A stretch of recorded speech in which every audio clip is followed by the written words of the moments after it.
है कुछ अरमान है,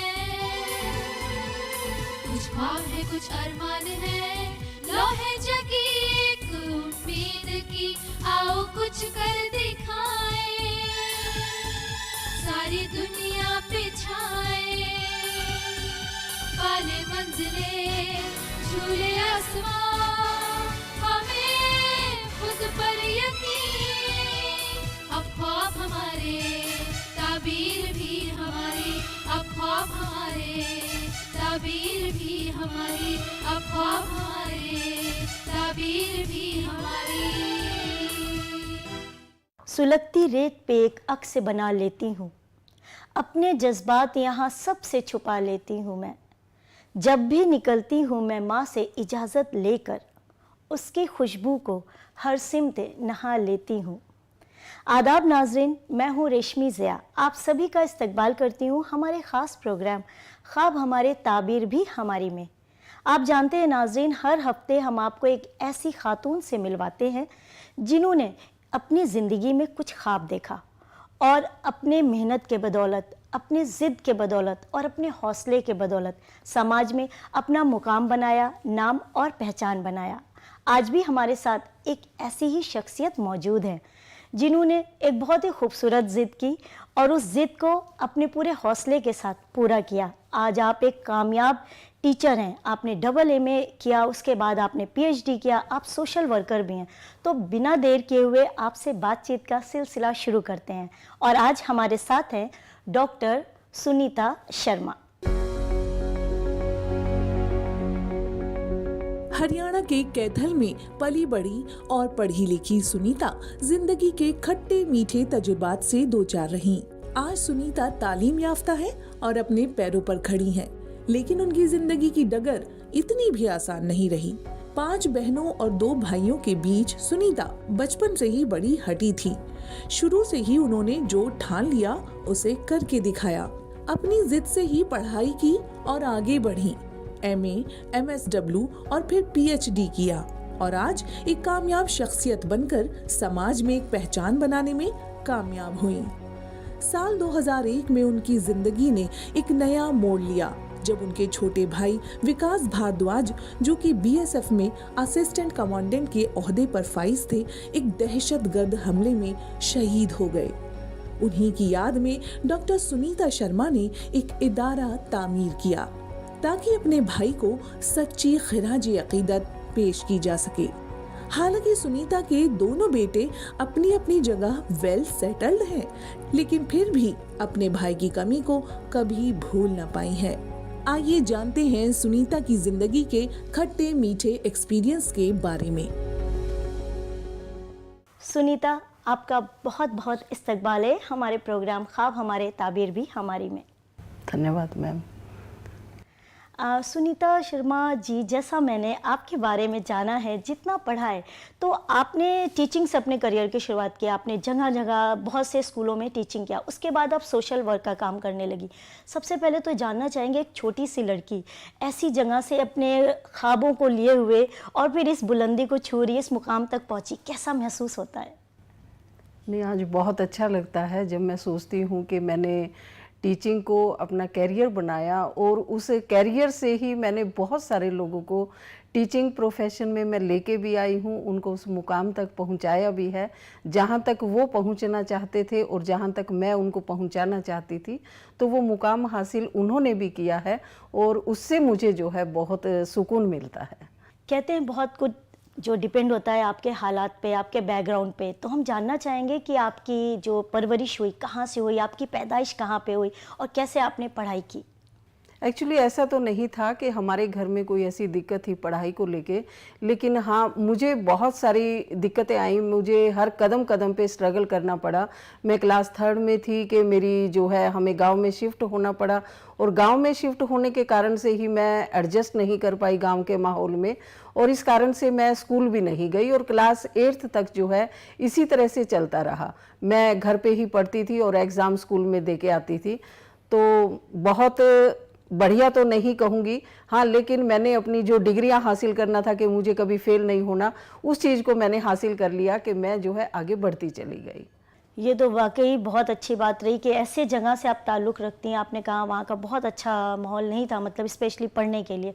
उसके बावजूद आपने इतनी पढ़ाई कर ली, फिर आप हाई स्कूल भी आपने किया, फिर उसके आगे की स्टडी किया, फिर आप मतलब शहर आई कि वहीं से आपने सारी डिग्री अपनी हासिल की, जैसे इंटर तक? नहीं, हम 10th क्लास तक गांव में ही रहे और 10th क्लास भी हमारे गांव में सेंटर नहीं था और 2 घंटे का वॉकिंग डिस्टेंस था जहाँ पे हमारा सेंटर था। एक क्योड़क नाम से एक गांव था, तो वहाँ पे एग्ज़ाम देने जाना होता था।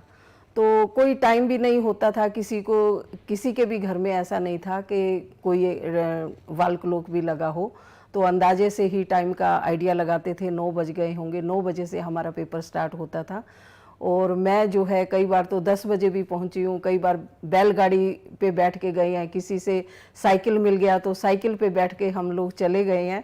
तो इस तरह से 10वीं मैंने वहाँ से की है, गांव से की है।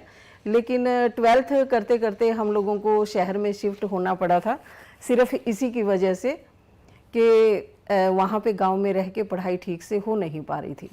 तो फादर ने डिसाइड किया कि अब शहर में शिफ्ट किया जाए ताकि पढ़ाई स्मूथली चल पाए। अच्छा, बहुत ही खूबसूरत बात है कि आप वाकई आपने इतनी पढ़ाई कर ली और वो भी ऐसी जगह से निकल के जहाँ पे घड़ी भी नहीं थी, लोग घड़ी भी नहीं देखना जानते थे। उस वक्त का कोई ऐसा वाकया जो आप शेयर करना चाहें जब आप स्कूल जाती थी? उस समय की सबसे खूबसूरत बात यही है कि कभी भी जो है हमने टेंशन नहीं ली। जब उठे, तैयार हुए, खाना खाया, स्कूल चले गए। स्कूल में जो है मास्टर जी कभी पिटाई भी कर देते थे, लेकिन मुझे जो है छोड़ दिया करते थे क्योंकि ये हेडमास्टर साहब की बेटी है इसलिए छोड़ दिया उनको। लेकिन एक हमारे टीचर थे, पीटीआई थे, तो वो ज़रूर मुझे मारते थे, सिर्फ इस वजह से कि बाकी टीचर मुझे छोड़ देते हैं, तो इस वजह से वो ज़रूर मुझे पनिश करते थे कि अगर मैं थोड़ी सी भी लेट हो जाती थी। लेकिन उसके बावजूद गांव में किसी को कोई चिंता नहीं थी कि स्कूल जाने की चिंता है या टाइम की चिंता है, जब जिसका दिल किया स्कूल में जाके बैठ जाते थे। तो ये चीज़ आज भी मुझे बड़ी अच्छी लगती है। और मास्टर लोग पीट दिया करते थे, तो ऐसा होता था कि लौटते समय में स्टूडेंट जो है उनके साइकिल के आगे बहुत बड़े बड़े पत्थर रख दिया करते थे कि आज इन्होंने हमारी पिटाई की है, आज इनका रास्ता रोक लिया जाए। तो ये छोटी छोटी बातें हैं जो उस समय की मुझे याद आती हैं। आजकल के बच्चों के साथ शायद और तरह की शरारतें हैं, लेकिन उस समय जो है ऐसा लगता था कि बस सारी कायनात यहीं पे है, कोई चिंता नहीं थी किसी बात की। मास्टर जी भी इस चीज़ को मज़े ले लेके जो है अगले दिन सुनाते थे कि कल जो है उस बच्चे की पिटाई हुई थी और उस बच्चे ने ही पत्थर रखा होगा साइकिल के आगे। अच्छा, ऐसे माहौल से निकल के फिर आपने इतनी पढ़ाई कर ली कि आपकी शादी के लिए प्रॉब्लम आ रही थी, आपके मैच का लड़का नहीं मिल रहा था क्योंकि आप ज़्यादा पढ़ी लिखी थी। सच है ये? हाँ, ये बिल्कुल सच है कि पढ़ने के दौरान ही ऐसा लगने लगा। हरियाणा में पेरेंट्स को चिंता होती है पढ़ाई की बजाय जो है उनकी शादियों की चिंता होती है। और शादी के लिए जब लड़का ढूंढने लगे तो जो भी लड़का ढूंढते वो कम पढ़ा लिखा मिलता, तो ऐसे में चिंता और ज़्यादा बढ़ गई फादर की। तो फादर ने कहा कि अभी तुम पढ़ाई जो है अपने बीच में ही रोक दो और आगे मत पढ़ो, क्योंकि कोई भी लड़का नहीं मिल रहा, फिर तुम ज़्यादा पढ़ जाओगी, फिर और ज़्यादा दिक्कत आएगी। तो ये तो खैर मेरे उसमें नहीं था कि मैं खाली बैठ जाऊं, तो जिद मेरी भी थी कि खाली तो नहीं बैठूंगी मैं किसी भी तरह से। तो फादर चले जाते थे, जॉब पे चले जाते थे, तो पीछे से मैं भी जो है सोचती थी कि यहाँ एडमिशन ले लूँ या वहाँ एडमिशन ले लूँ। इसी दौरान जो है मैंने सिलाई भी सीखी चोरी से, मैंने टाइप करना भी चोरी से सीखा कि चलो स्टेनोटाइपिस्ट बने, कुछ भी करें पर नौकरी ज़रूर करनी है और पढ़ाई नहीं छोड़नी। यही सोच के सिस्टर का एडमिशन करवाने गई थी। तो वहीं मैंने सोचा कि पैसे बच गए हैं, मांगने भी नहीं पड़ेंगे और ऐसा करती हूँ मैं भी अपना एडमिशन ले लेती हूँ और फिर देखा जाएगा जो होगा। तो उसी कॉलेज में मैंने जो है अपना भी एडमिशन करवा लिया एमए क्लास में। प्रोफेसर हमारे घर आ ही गए थे फादर को बोलने के लिए कि बिटिया को हिंदी एमए में एडमिशन करवा दो। ऑनर्स थी मेरे पास और अच्छे मार्क्स भी आए थे। कल्चरल प्रोग्राम में मैं ज़्यादा इधर उधर आती जाती रहती थी, तो वो चाहते थे कि मैं वहीं पे जो है एडमिशन ले लूँ। तो एडमिशन ले लिया और उसके 2-3 महीने बाद जो है मैंने घर में बताया कि मैंने भी एमए में एडमिशन ले लिया है और कोई बहुत पैसे भी नहीं लगे हैं और मैं घर पे रह के भी पढ़ लूँगी, बस एग्ज़ाम देने जाना है मुझे। लाइफ में ऐसे ही होता चला गया, ऐसे ही आगे बढ़ने की एक ठान रखी थी, उसी की वजह से आगे बढ़ते रहे। रुकावटें आती रही और जैसे भी स्थितियां बनी उन रुकावटों को पार करके आगे निकलते रहे। कई बार कहते हैं ना, चोरी का कोई काम गलत होता है, पर आपकी चोरी तो बड़ी प्यारी थी, बहुत खूबसूरत, जिसके वजह से आज आप इस मुकाम पे पहुंची। अगर आप चोरी से फॉर्म नहीं फिल करती तो आज आप AA और PhD भी नहीं करती। नहीं, PhD भी जो है मैंने चोरी से ही हाँ, किया वो भी हम जरूर, वो भी अभी हम पूछने वाले थे। हाँ, चोरी से ही, तो चोरी आप आगे बढ़ती गई। आगे बढ़ते गए तो इसी तरह से जब एडमिशन ले लिया, पास भी हो गए, फिर जो है MPhil की जब हमने तैयारी की तो MPhil के जब एंट्रेंस एग्ज़ाम हमारे होने थे, उसी दिन क्या हुआ कि एक दिन पहले जो है लातूर एक जगह है अम्बाला के पास, वहाँ पे पूरी बस आतंकवादियों ने जो है पैसेंजर्स को उतार के उनको गोलियों से भून दिया। सबके अंदर एक दहशत सी फैल गई। नेक्स्ट डे जो है एंट्रेंस एग्ज़ाम था। अब मुझे भी पता था जाने तो नहीं देंगे, फिर भी पूछा। एक दो क्लासमेट मेरे घर आए कि अंकल जी हम भी जा रहे हैं और सुनीता को हमारे साथ भेज दो, लेकिन मेरे फादर ने जो है मुझे नहीं भेजा वहाँ पे। एग्ज़ाम वो मेरा रह गया। उसके बाद जो है मैंने बीएड में एडमिशन लिया। बीएड में क्या हुआ कि कम मार्क्स की वजह से वहाँ पे मतलब हमारा इंटरव्यू नहीं लिया गया, लेकिन बाद में पता चला कि जिनके हमसे भी कम मार्क्स थे उनका इंटरव्यू भी ले लिया और उनका एडमिशन भी हो गया। तो हम 5-6 जो है गर्ल्स थी, बातों ही बातों में करते करते हम जो है उनकी कंप्लेंट लिख दी। कंप्लेंट लिखने के बाद क्या हुआ कि उनकी अरेस्टिंग होने लगी कि आपने जो है इन लड़कियों को एडमिशन नहीं दिया और इनसे कम मार्क्स वालों का इंटरव्यू कैसे ले लिया आपने। तो उसके बाद जो है अरेस्टिंग जब हुई उनकी हुई तो वो घर पे आ गए। घर पे फादर को पता चला कि ये बात हुई है बाहर, तो मुझे भी डांट पड़ी कि तुम बाहर जो कुछ करके आती हो कम से कम घर में तो बता दिया करो। तो लेकिन मेरा जो है इरादा बिल्कुल नहीं था कि मैं उनको लेटर लिख के दे दूं कि इनको जो है छोड़ दिया जाए, लेकिन फादर ने जो है ज़बरदस्ती लेटर मुझसे लिखवा लिया और जो है कह रहे कि हम आपकी बेटी को एडमिशन दे देंगे, आप जो है लेटर लिख के दे दो। लेटर लिख के दे दिया, लेकिन एडमिशन जो है फादर ने फिर वहाँ पे नहीं होने दिया कि जहाँ पे ऐसी बातें हो गई हैं वहाँ पे एडमिशन लेने के बाद वो तुम्हारे साथ मिसबिहेव कर सकते हैं। इसलिए वो बीएड भी चली गई, MPhil भी चली गई। तो चोरी से ऐसा हुआ कि फिर मुझे चांस मिला कॉलेज में जॉब के लिए। तो कॉलेज में जॉब भी नहीं करने दे रहे थे कि हमारे यहाँ लड़कियाँ जो है जॉब नहीं करती हैं और आप भी नहीं करोगी।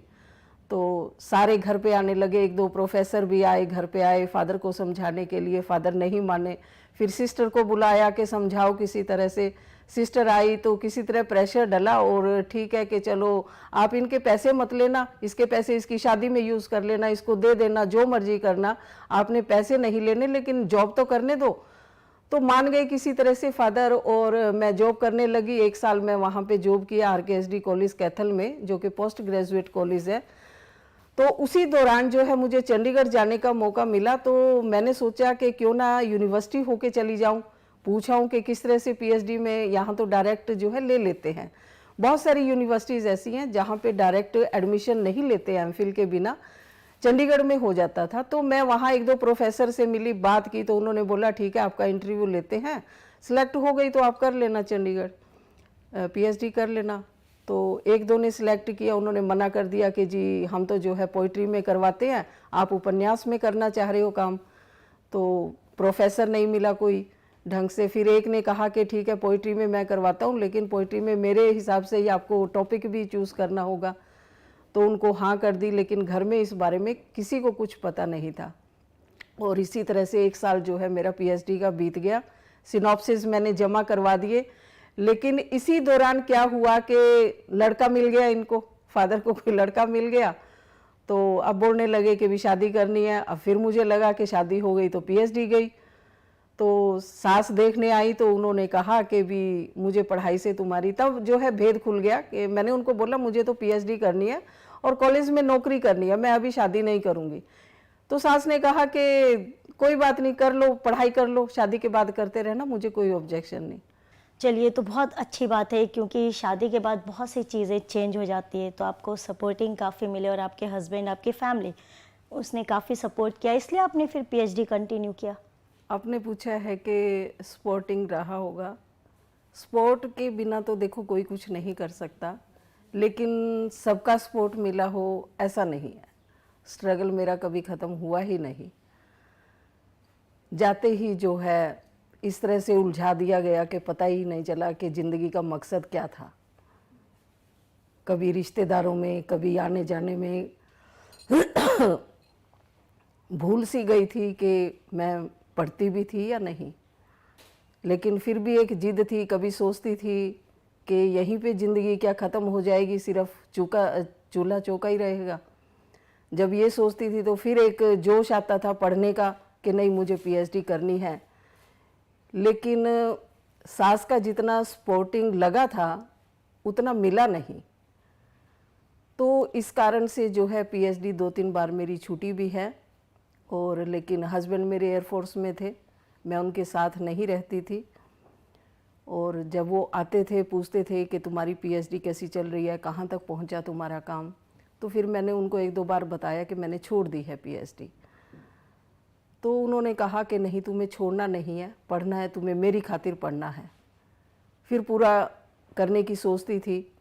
और इस दौरान एक और दिलचस्प बात मैं आपको बताना चाहूँगी कि जिसके कारण से मैंने पीएचडी में आगे बढ़ती गई। हमारा जो है बीए उसमें एमए फर्स्ट ईयर में इंट्रोडक्शन पार्टी होती है, सब जगह होती है। तो उसमें जो है एक ने पूछा, हमारे जो सीनियर थे उन्होंने पूछा कि तुम ज़िंदगी में क्या बनना चाहती हो। तो मैंने कहा मैं तो कॉलेज लेक्चरर बनना चाहती हूँ। इंट्रो पार्टी हो गई, उसके बाद मेरे ही एक क्लासमेट ने मुझे बोला कि रे हाँ बनेगी पीएचडी, करेगी पीएचडी, बनेगी लेक्चरर, अभी देखना 2-3 दिन में शादी हो जाएगी तुम्हारी और फिर तुम 2-4 बच्चे लेके रिक्शा पे टंग के आया करोगी। तो वो जब मुझे उसकी बात याद आती थी कि नहीं उसकी बात सच नहीं निकलनी चाहिए, इसलिए मुझे पीएचडी करनी है और उसको लेक्चरर बन के ही दिखाना है। तो फिर काम शुरू कर देती थी।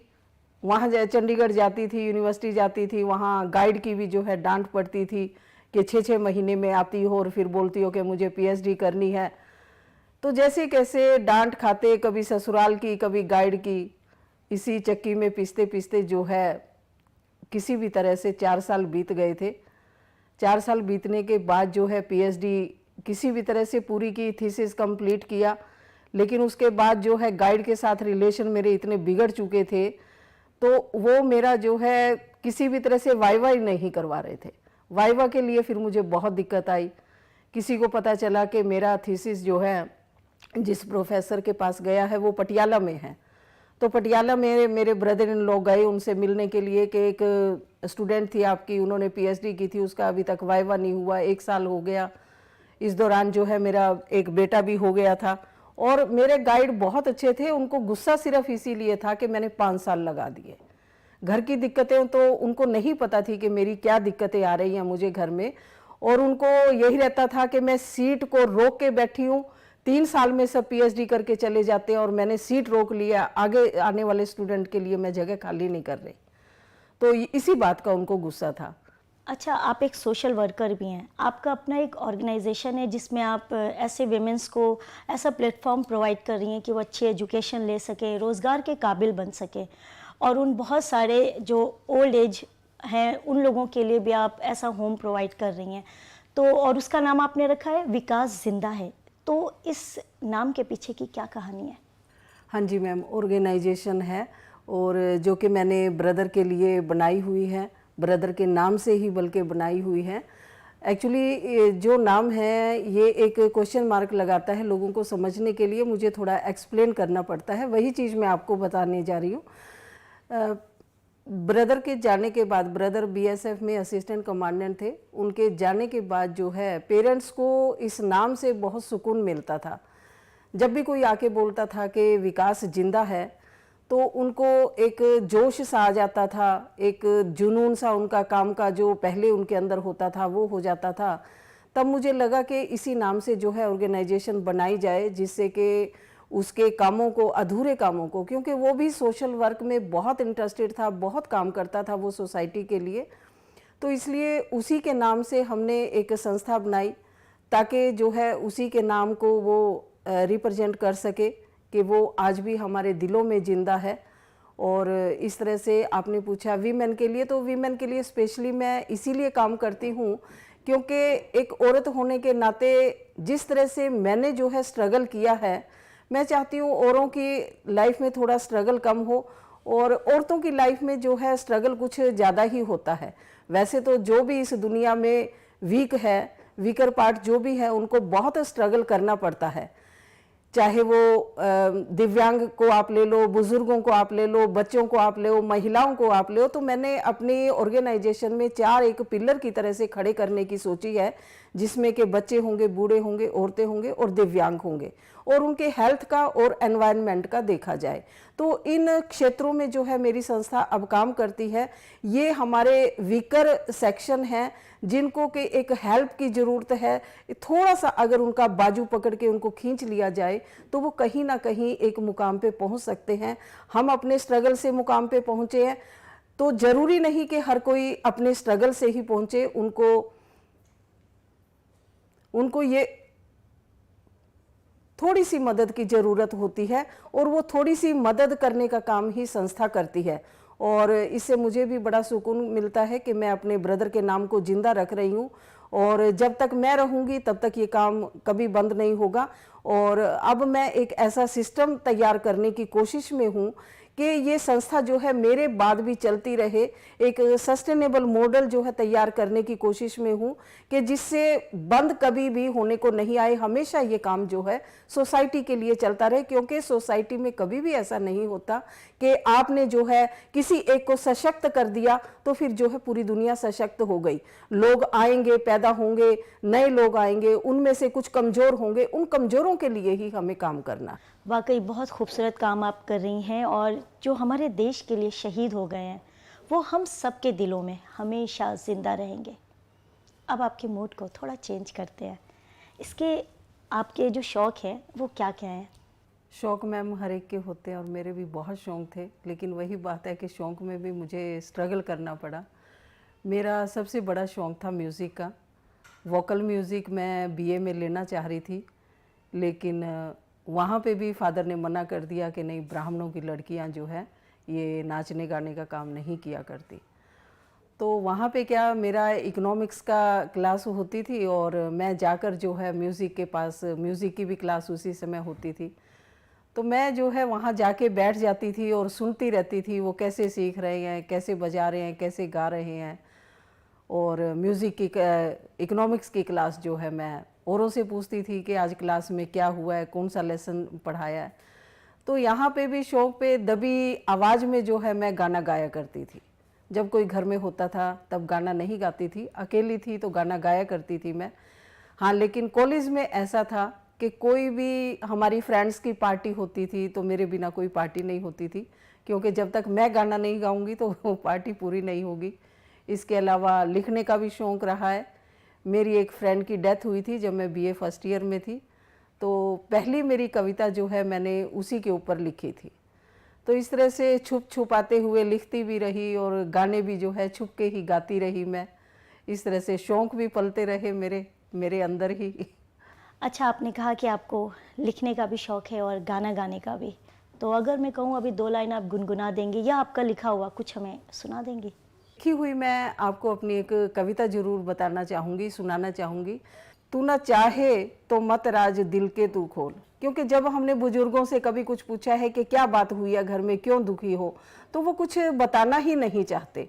तो इसलिए मतलब उसी के ऊपर लेके मैंने कविता लिखी है। तू ना चाहे तो मत राज दिल के तू खोल, पर खुश है जरा भी तो खुल के बोल। हसरतों पर लगाकर लगाम क्या मिला, जगह है जमा है दिल पर जमाने भर का गिला।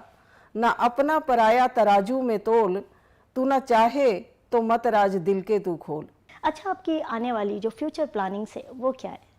हाँ मैम, फ्यूचर प्लानिंग भी मेरी जो है शहीदों को लेकर है, और उनके लिए एक म्यूज़ियम बनाने का मेरे दिमाग में है कि मैं उनके लिए म्यूज़ियम बनाऊं, जहाँ पे, और ये डिस्ट्रिक्ट लेवल पे होगा।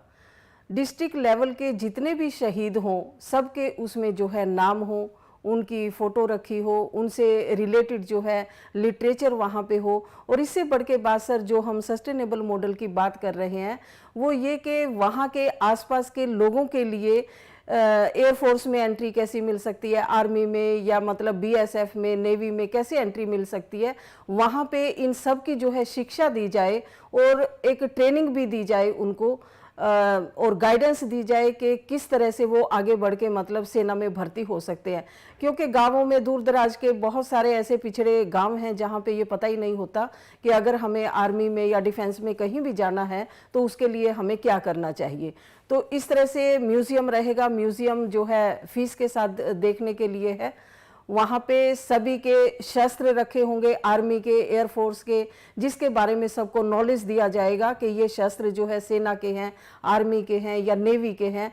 और वहाँ पे ट्रेनिंग एक प्रोग्राम चलेगा जो कि पेड रहेगा, बहुत मामूली फीस के साथ, ताकि जो वहाँ पे ट्रेनिंग देने वाले हैं उनकी जो है किसी भी तरह से मेहनताना उनका निकल के आ सके और एक ऐसा सस्टेनेबल मॉडल तैयार हो जाए जो कि हमारे देश के लिए, देश के निर्माण के लिए ऐसे लोगों की जो है हम चयन कर सकें जिससे जो आगे बढ़ना चाहते हैं, देश के लिए कुछ करना चाहते हैं।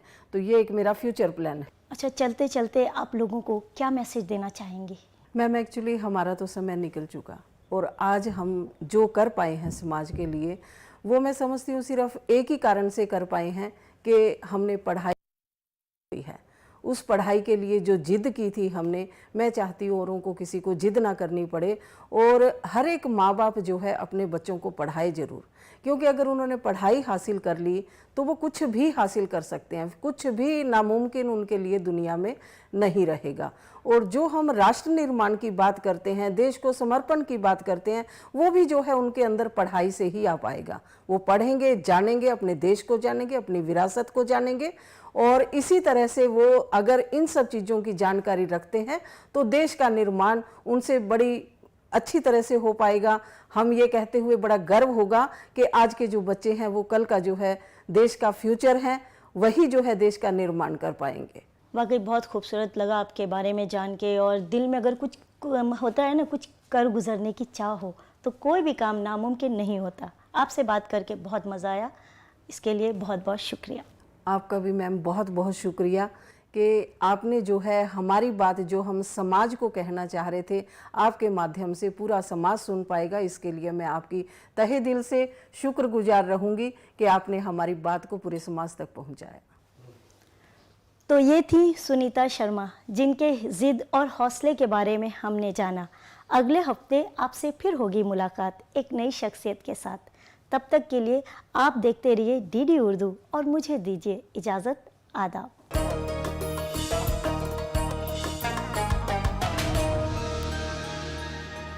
प्रोफाइल्स देखो फिर मिलो, टू मच टेंशन।